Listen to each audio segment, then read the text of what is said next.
Chapter 12 The Mirror of Erised. Christmas was coming. One morning in mid December, Hogwarts woke to find itself covered in several feet of snow. The lake froze solid, and the Weasley twins were punished for bewitching several snowballs so that they followed Quirrell around, bouncing off the back of his turban. The few owls that managed to battle their way through the stormy sky to deliver post had to be nursed back to health by Hagrid before they could fly off again. No one could wait for the holidays to start.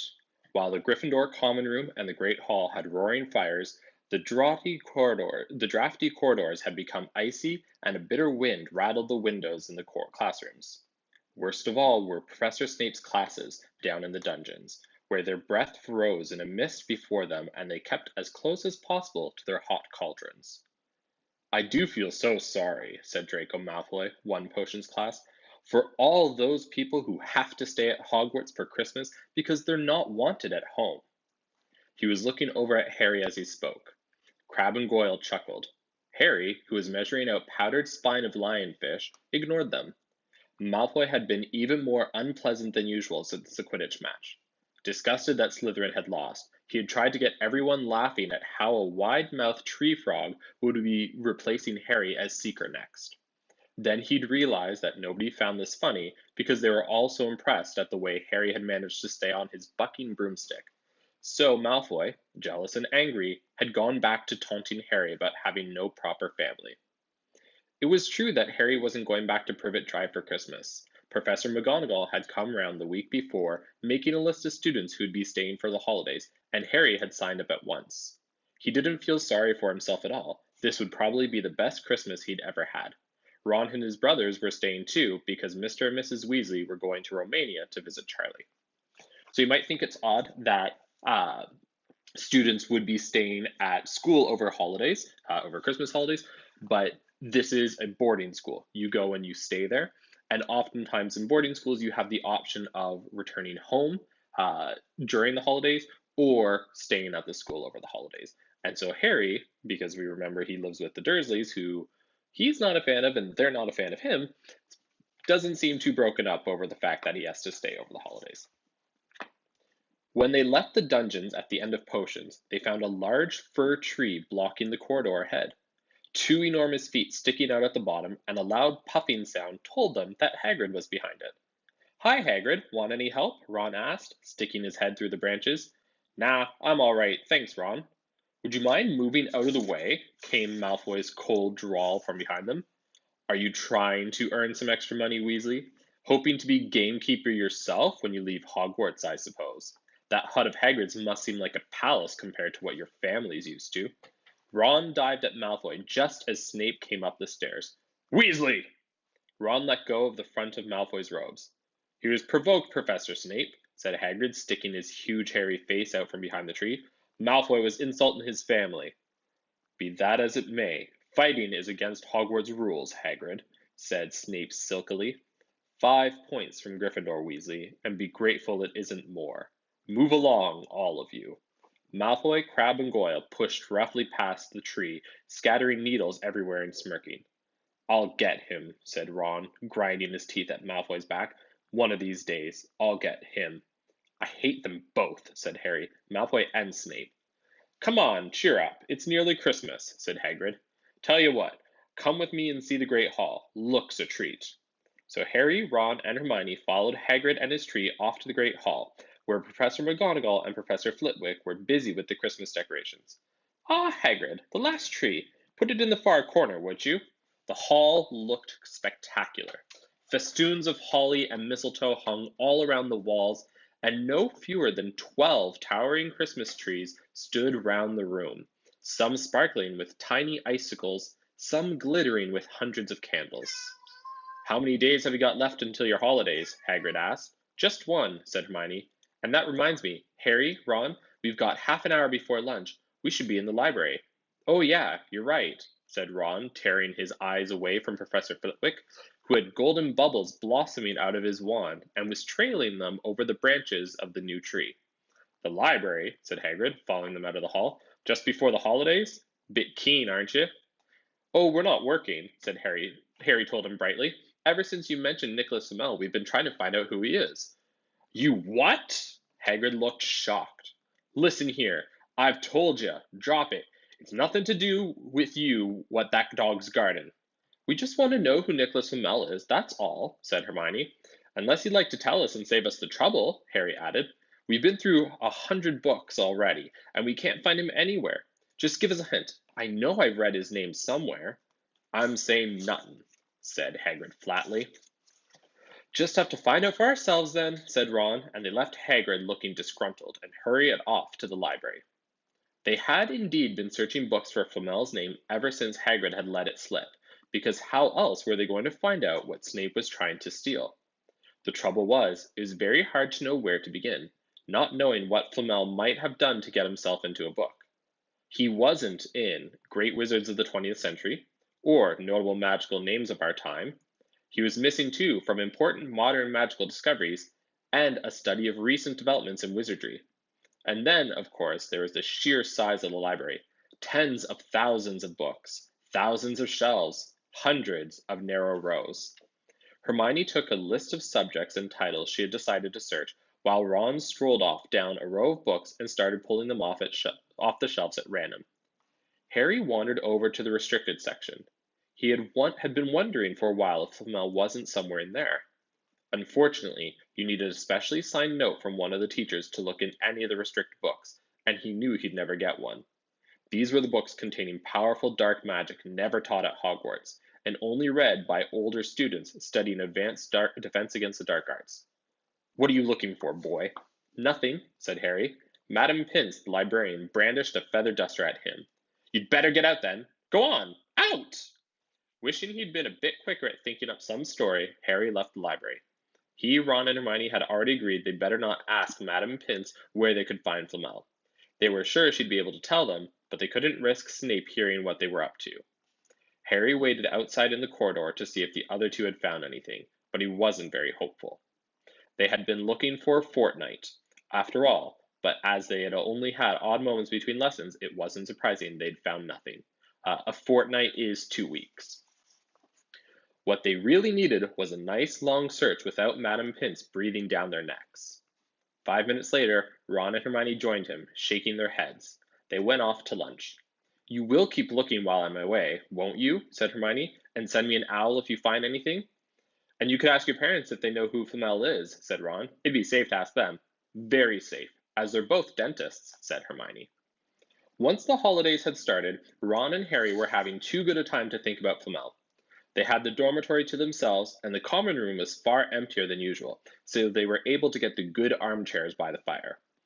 They sat by the hour, eating anything they could spare on a toasting fork, bread, crumpets, marshmallows, and plotting ways of getting Malfoy expelled, which were fun to talk about even if they wouldn't work.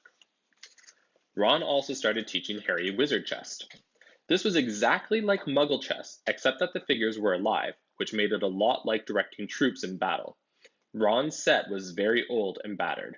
Like everything else he owned, it had once belonged to someone else in the family. In this case, his grandfather. However, old chessmen weren't a drawback at all. Ron knew them so well he never had trouble getting them to do what he wanted. Harry played with chessmen Seamus Finnegan had lent him, and they didn't trust him at all. He wasn't a very good player yet, and they kept shouting different bits of advice at him, which was confusing. Don't send me there! Can't you see his knight? Send him! We can afford to lose him! On Christmas Eve, Harry went to bed looking forward to the next day for the food and the fun, but not expecting any presents at all.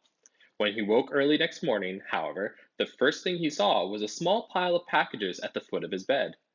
Happy Christmas, said Ron sleepily as Harry scrambled out of bed and pulled on his dressing gown.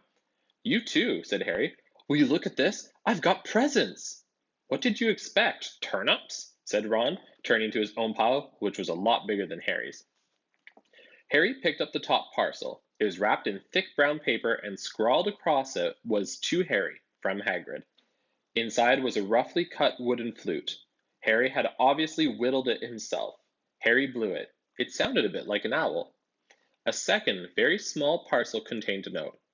We received your message and enclose your Christmas present, from Uncle Vernon and Aunt Petunia. Cellotaped to the note was a 50-pence piece. Cellotaped is just like Scotch tape, the clear tape. A 50-cent piece is like a quarter, except in the UK they have 50-cent coins, so it'd be like if 2 quarters were 1 quarter. That's friendly, said Harry. Ron was fascinated by the 50 pence. Weird, he said. What a shape! This is money? You can keep it, said Harry, laughing at how pleased Ron was. Hagrid and my aunt and uncle. So who sent these? I think I know who that one's from, said Ron, going a bit pink and pointing to a lumpy parcel. My mum. I told her you didn't expect any presents and... Oh no, he groaned. She's made you a Weasley jumper. A jumper is a sweater, but without the hood. So it's just a pullover sweater. And so apparently this is a regular gift, a Weasley jumper, a Weasley sweater. Harry had torn open the parcel to find a thick, hand-knitted sweater in emerald green and a large box of homemade fudge. Every year she makes us a jumper, said Ron, unwrapping his own, and mine's always maroon. That's really nice of her, said Harry, trying the fudge, which was very tasty. His next present also contained sweets, a large box of chocolate frogs from Hermione. This left only one parcel. Harry picked it up and felt it. It was very light. He unwrapped it. Something fluid and silvery gray went slithering to the floor, where it lay in gleaming folds. Ron gasped. I've heard of those, he said in a hushed voice, dropping the box of every flavored beans he'd got from Hermione. If that's what I think it is, they're really rare and really valuable. What is it? Harry picked the shining silvery cloth off the floor. It was strange to the touch, like water woven into material. It's an invisibility cloak, said Ron, a look of awe on his face. I'm sure it is. Try it on. Harry threw the cloak around his shoulders, and Ron gave a yell. It is! Look down! Harry looked down at his feet, but they had gone. He dashed to the mirror. Sure enough, his reflection looked back at him, just his head suspended in mid-air, his body completely invisible. He pulled the cloak over his head, and his reflection vanished completely. There's a note, said Ron suddenly. A note fell out of it. Harry pulled off the cloak and seized the letter. Written in narrow, loopy writing he had never seen before were the following words. Your father left this in my possession before he died. It is time it was returned to you. Use it well. A very Merry Christmas to you. There was no signature. Harry stared at the note. Ron was admiring the cloak. I'd give anything for one of these, he said. Anything. What's the matter? Nothing, said Harry. He felt very strange. Who had sent the cloak? Had it really belonged once to his father? Before he could say or think anything else, the dormitory door was flung open and Fred and George Weasley bounded in. Harry stuffed the cloak out of sight. He didn't feel like sharing it with anyone else yet. Merry Christmas! Hey, look! Harry's got a Weasley jumper too. Fred and George were wearing blue jumpers, one with a large yellow F on it, the other with a large yellow G. Harry's is better than ours, though, said Fred, holding up Harry's jumper. She obviously makes more of an effort if you're not family. Why aren't you wearing yours, Ron? George demanded. Come on, get it on. They're lovely and warm. I hate maroon, Ron moaned half-heartedly as he pulled it over his head. You haven't got a letter on yours, George observed. I suppose she thinks you don't forget your name. But we're not stupid. We know we're called Gred and Forge. What's all this noise? Percy Weasley stuck his head through the door, looking disapproving.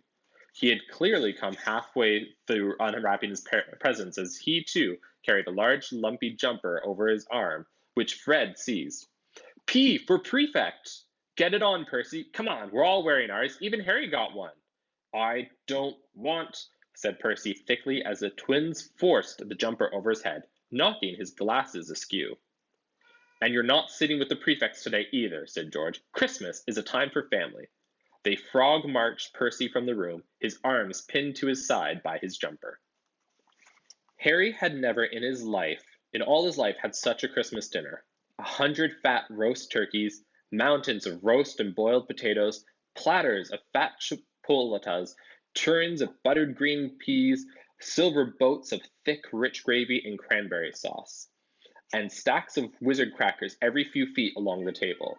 These fantastic crackers were nothing like the feeble muggle ones the Dursleys usually bought, with their little plastic toys and their flimsy paper hats. Harry pulled a wizard cracker with Fred, and it didn't just bang. It went off with a blast like a cannon and engulfed them all in a cloud of blue smoke, while from the inside exploded a rear admiral's hat and several live white mice. Up on the high table, Dumbledore had swapped his pointed wizard's hat for a flowered bonnet and was chuckling merrily at a joke Professor Flitwick had just read him. Flaming Christmas puddings followed the turkey. Percy nearly broke his teeth on a silver sickle embedded in his slice. Harry watched Hagrid getting redder and redder in the face as he called for more wine, finally kissing Professor McGonagall on the cheek, who, to Harry's amazement, giggled and blushed, her top hat lopsided. So Professor McGonagall and Hagrid have been drinking a little bit too much alcohol, and so now they're kind of getting giddy and such. When Harry finally left the table, he was laden down with a stack of things out of the crackers, including a pack of non-explodable luminous balloons, a grow-your-own warts kit, and his own new wizard chess set. The white mice had disappeared, and Harry had a nasty feeling they were going to end up as Mrs. Norris's Christmas dinner. Harry and the Weasleys spent a happy afternoon having a furious snowball fight in the grounds. Then, cold, wet, and gasping for breath, they returned to the fire in the Gryffindor common room, where Harry broke in his new chess set by losing spectacularly to Ron. He suspected he wouldn't have lost so badly if Percy hadn't tried to help him so much. After a tea of turkey sandwiches, crumpets, trifle, and Christmas cake, everyone felt too full and sleepy to do much before bed except sit and watch Percy chase Fred and George all over Gryffindor Tower because they'd stolen his prefect badge. It had been Harry's best Christmas day ever, yet something had been nagging at the back of his mind all day. Not until he climbed into bed was he free to think about it. The invisibility cloak and whoever had sent it.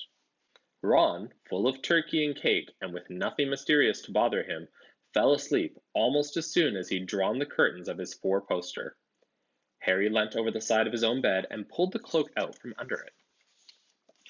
His father's. This had been his father's.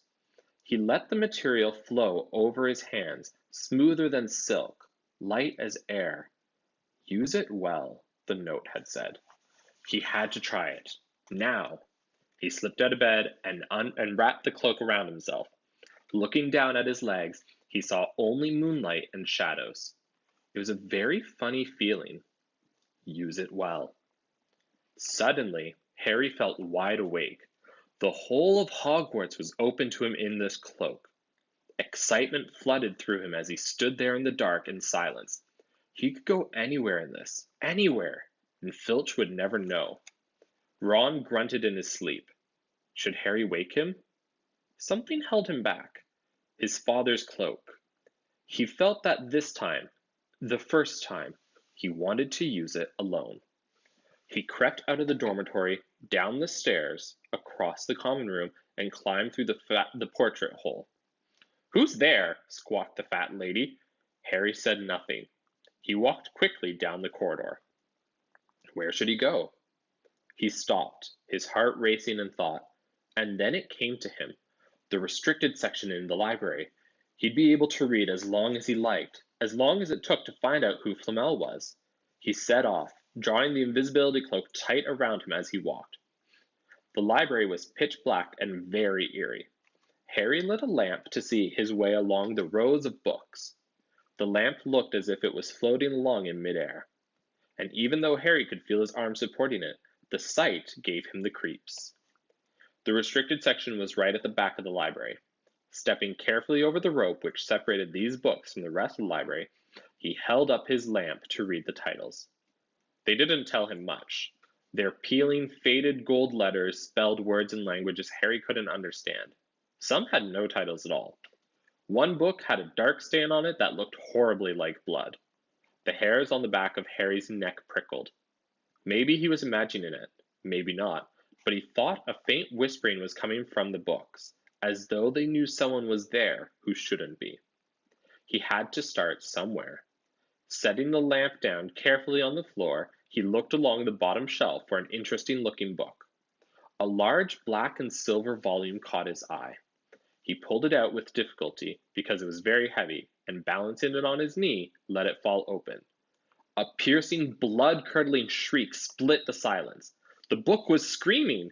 Harry snapped it shut, but the shriek went on and on, one high, unbroken, ear-splitting note. He stumbled backwards and knocked over his lamp, which went out at once. Panicking, he heard footsteps coming down the corridor outside. Stuffing the shrieking book back on the shelf, he ran for it. He passed Filch almost in the doorway. Filch's pale, wide eyes looked straight through him, and Harry slipped under Filch's outstretched arm and streaked off up the corridor, the book's shrieks still ringing in his ears. He came to a sudden halt in front of a tall suit of armor. He'd been so busy getting away from the library, he hadn't paid attention to where he was going. Perhaps because it was dark, he didn't recognize where he was at all. There was a suit of armor near the kitchens, he knew, but he must be 5 floors above there. You asked me to come directly to you, Professor, if anyone was wandering around at night, and somebody's been in the library. Restricted section. Harry felt the blood drain out of his face. Wherever he was, Filch must know a shortcut, because his soft, greasy voice was getting nearer, and to his horror, it was Snape who replied, "The restricted section? Well, they can't be far. We'll catch them." Harry stood rooted to the spot as Filch and Snape came around the corner ahead. They couldn't see him, of course, but it was a narrow corridor, and if they came much nearer, they'd knock right into him. The cloak didn't stop him being solid. He backed away as quietly as he could. A door stood ajar to his left. It was his only hope. He squeezed through it, holding his breath, trying not to move it, and to his relief, he managed to get inside the room without their noticing anything. They walked straight past, and Harry leant against the wall, breathing deeply, listening to their footsteps dying away. That had been close, very close. It was a few seconds before he noticed anything about the room he had hidden in. It looked like a disused classroom. The dark shapes of desks and chairs were piled against the walls, and there was an upturned waste paper basket. But propped against the wall, facing him, was something that didn't look as if it belonged there. Something that looked as if someone had just put it there to keep it out of the way. It was a magnificent mirror, as high as the ceiling, with an ornate gold frame standing on 2 clawed feet. There was an inscription carved above the top. Erised stra ebru oit ub kafru oit on wubsi. His panic fading now that there was no sound of Filch and Snape, Harry moved nearer to the mirror, wanting to look at himself, but see no reflection again. He stepped in front of it. He had to clap his hands to his mouth to stop himself screaming. He whirled around. His heart was pounding far more fiercely than when the book had screamed, for he had seen not only himself in the mirror, but a whole crowd of people standing right behind him. But the room was empty.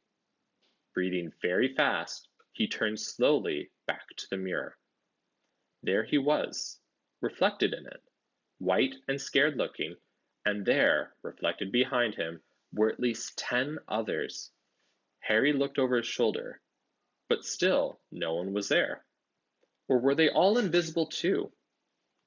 Was he, in fact, in a room full of invisible people, and this mirror's trick was that it reflected them, invisible or not? He looked in the mirror again. A woman standing right behind his reflection was smiling and waving at him. He reached out a hand and felt the air behind him. If she was really there, he'd touch her. Their reflections were so close together, but he only felt air.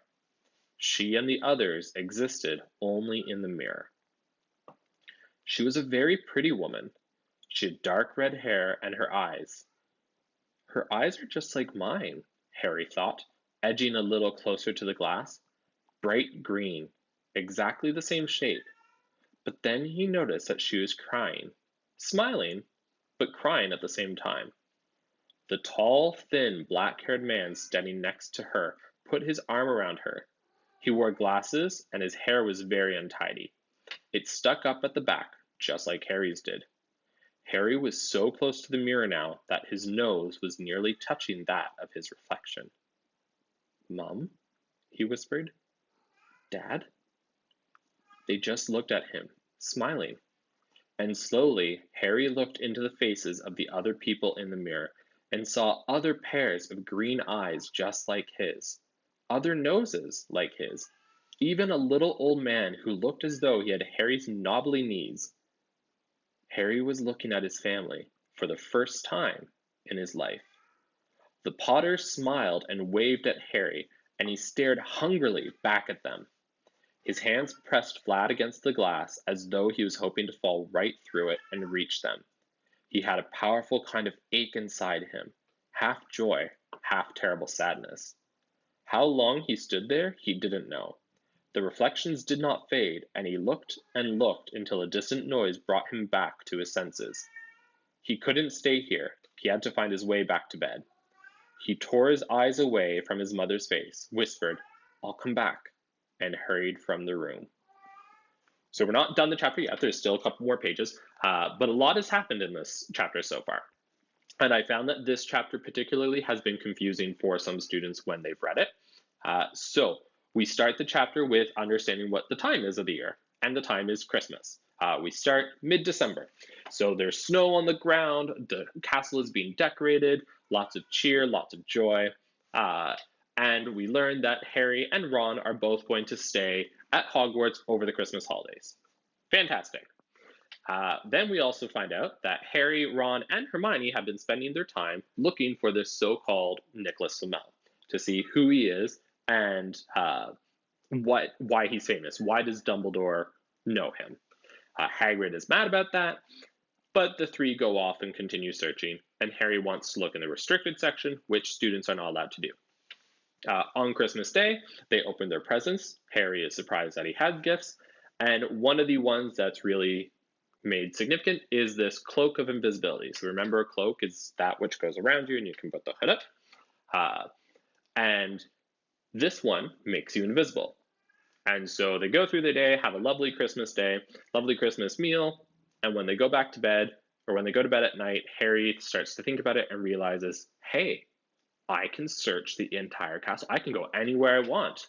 And where he decides to go is the restricted section. He goes, looks at a book, pulls one out at random, and apparently that book screams. It goes, "Ah!" Sorry if I startled you, but hey, that's what I do. And so with the book, Harry then runs away, and it turns out Filch goes and finds Snape and tells him that there's a student out of bed. Harry's trying to hide, so he presses himself against the wall, notices that there's a door that he can slip in, and he does so. It's a classroom that's no longer used, and in it, there's a mirror. And this is where your assignment for the week comes in, where you're going to have to tell me what the mirror does, and you're going to have to draw the mirror, as well as what you would see in it. And so he's looking at this mirror, and he notices that there's people behind him. But when he turns around, there's nobody there. And he realizes that the people in the mirror are actually his family. And we know that Harry Potter is the last of the Potters. And so this mirror is showing him his family that he has never seen. It shows him his mom, his dad, and it even mentions an old man that has the same knees that Harry has. And so Harry seems to be emotionally affected by this. And so that's where we turn to now, where Harry has realized he has to leave the room because probably the day or the night is ending. And we may or may not be back. If he's that emotionally connected to it, I think it's reasonable to assume he will be back. He will probably try and find it again. But for now, and he says, I will return. But for now, he has to go. So that's where we are, and that's where we'll continue. You could have woken me up, said Ron crossly. You can come tonight. I'm going back. I want to show you the mirror. I'd like to see your mom and dad, Ron said eagerly. And I want to see all your family, all the Weasleys. You'll be able to show me your older brothers and everyone. You can see them any old time, said Ron. Just come round my house this summer. Anyway, maybe it only shows dead people. Shame about not finding Flamel, though. Have some bacon or something. Why aren't you eating anything? Harry couldn't eat. He had seen his parents and would be seeing them again tonight. He had almost forgotten about Flamel. It didn't seem very important anymore. Who cared what the three-headed dog was guarding? Why did it matter if Snape stole it, really? Are you all right? Said Ron. You look odd. And so here we see that Harry is being affected by the mirror, because that's all he's wanting to think about. And now think to yourself, if you have lost anyone in your family, and imagine that if you had lost everyone in your family, you're the only person left, and you find something that shows you these people, you would probably be affected by it as well. And so now Harry is thinking to himself, like, what does it matter? Snape is off stealing something. I have found my family. And that's what I want to see. What Harry feared most was that he might not be able to find the mirror room again. With Ron covered in the cloak too, they had to walk much more slowly next night. They tried retracing Harry's route from the library, wandered around the dark passages for nearly an hour. I'm freezing, said Ron. Let's forget it and go back. No, Harry hissed. I know it's here somewhere. They passed the ghost of a tall witch gliding in the opposite direction, but saw no one else. Just as Ron started moaning that his feet were dead with cold, Harry spotted the suit of armor. It's here, just here. Yes! They pushed the door open. Harry dropped the cloak from round his shoulders and ran to the mirror. There they were. His mother and father beamed at the sight of him. See? Harry whispered. I can't see anything. Look at them all. There are loads of them. I can only see you. Look at it properly. Go on, stand where I am. Harry stepped aside, but with Ron in front of the mirror, he couldn't see his family anymore. Just Ron in his paisley pajamas. Ron, though, was staring transfixed at his image. Look at me, he said. Can you see all your family standing around you? No, I'm alone. But I'm different. I look older. And I'm head boy. What? I am. I'm wearing the badge like Bill used to. And I'm holding the house cup. And the Quidditch cup. I'm Quidditch captain too. Ron tore his eyes away from the splendid sight to look excitedly at Harry. Do you think this mirror shows the future? How can it? All my family are dead. Let me have another look. You had it to yourself all last night. Give me a bit more time. You're only holding the Quidditch cup. What's interesting about that? I want to see my parents. Don't push me. A sudden noise outside in the corridor put an end to their discussion. They hadn't realized how loudly they had been talking. Quick! Ron threw the cloak back over them as the luminous eyes of Mrs. Norris came round the door. Ron and Harry stood quite still, both thinking the same thing. Did the cloak work on cats? After what seemed an age, she turned and left. This isn't safe. She might have gone for Filch. I bet she heard us. Come on. And Ron pulled Harry out of the room. And so here we now see Ron looks in the mirror, but he doesn't see his family. He doesn't see Harry's family. He sees himself as head boy, which when you're head boy, that's a huge honor. There's usually only one per school, one head boy, one head girl. It's a very British thing, not a North American thing, but it is a very big honor. And he's the captain of the Quidditch team. He's won the Quidditch Cup. He has also won the House Cup, but he doesn't see his family, and he doesn't see Harry's family. And so Ron is hoping this shows the future, but Harry says, how can it? All of my family are dead. The snow still hadn't melted next morning. Want to play chess, Harry? Said Ron. Nope. Why don't we go down and visit Hagrid? No, you go. I know what you're thinking about, Harry. That mirror. Don't go back tonight. Why not? I don't know. I've just got a bad feeling about it. And anyway, you've had too many close shaves already. Filch, Snape, and Mrs. Norris are wandering around. So what if they can't see you? What if they walk into you? What if you knock something over? You sound like Hermione. I'm serious, Harry. Don't go. But Harry only had one thought in his head, which was to get back in front of the mirror, and Ron wasn't going to stop him. And so now we can see Harry is pulling away from his friend and becoming obsessed over this mirror. And usually when you become obsessed over something, that's not a good thing. That third night, he found his way more quickly than before. He was walking so fast, he knew he was making more noise than was wise, but he didn't meet anyone. And there were his mother and father smiling at him again, and one of his grandfathers nodding happily. Harry sank down on the floor in front of the mirror. There is nothing to stop him staying here all night with his family. Nothing at all. Except, so, Back again, Harry. Harry felt as though his insides had turned to ice. He looked behind him. Sitting on one of the desks by the wall was none other than Albus Dumbledore. Harry must have walked straight past him, so desperate to get to the mirror he hadn't noticed him. I didn't see you, sir. Strange how short-sighted being invisible can make you, said Dumbledore, and Harry was relieved to see that he was smiling. So, said Dumbledore, slipping off the desk to sit on the floor with Harry, you, like hundreds before you, have discovered the delights of the Mirror of Erised. I didn't know it was called that, sir, but I expect you realize by now what it does? Well, it shows me my family, and it showed your friend Ron himself as head boy. How did you know I don't need a cloak to become invisible? Said Dumbledore gently.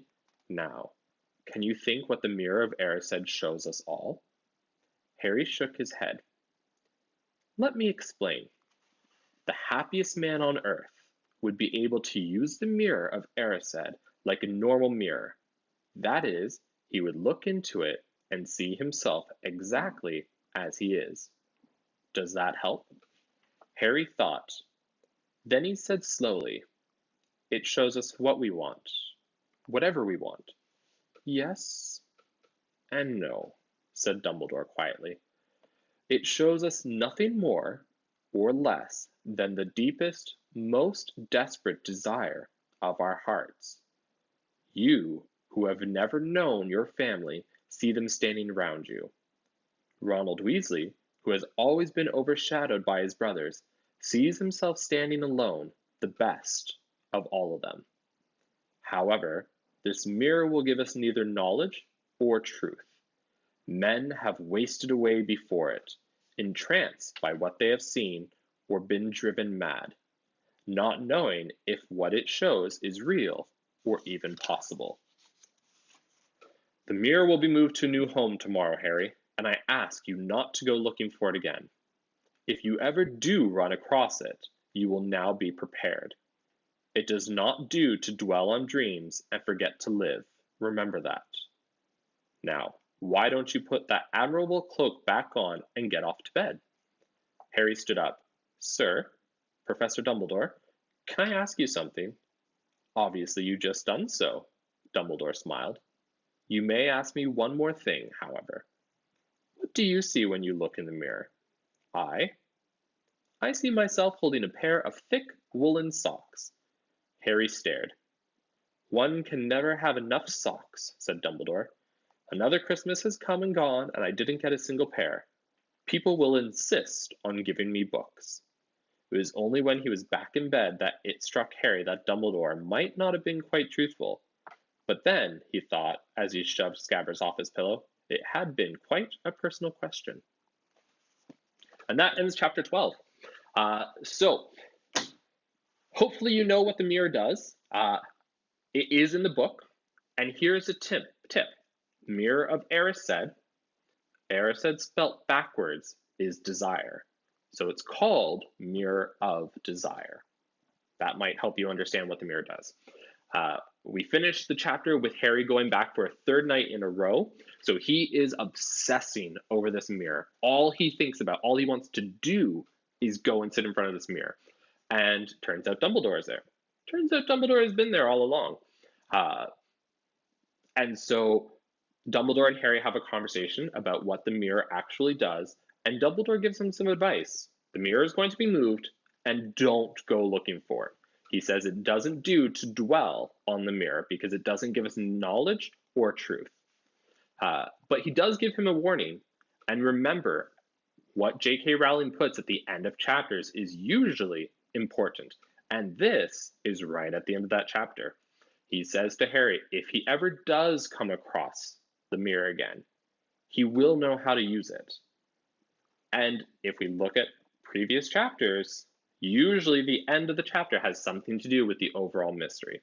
And so this is a little bit of foreshadowing, where the author is laying out something earlier on in the novel that will likely come back at the end. Now, there are some novels, if you read Sherlock Holmes stories, which they are quite good, But they use what's called the red herring, which is not a term that you actually need to know right now, but it's a fun little fact. Red herrings are pieces of information that the author will put in that actually have nothing to do with the solution. They're there to mess with the reader and say, ooh, look at this distraction. Ooh, look at over there. Look at that. And that's why they're called a red herring. A herring is a bird. Usually they're not red, but when they are, they're bright and they catch your eye. J.K. Rowling doesn't usually use the red herring method, and if she does, it's not super explicit. In her structure of novels, she doesn't use it at the end of a chapter. So this being at the end of a chapter, it means that it is important. So we should pay attention to what the mirror does and how it is used, which is something that Harry needs to know. So hopefully reading this chapter has helped. If you have questions, comments, or concerns, always let me know, and have a great one. Bye.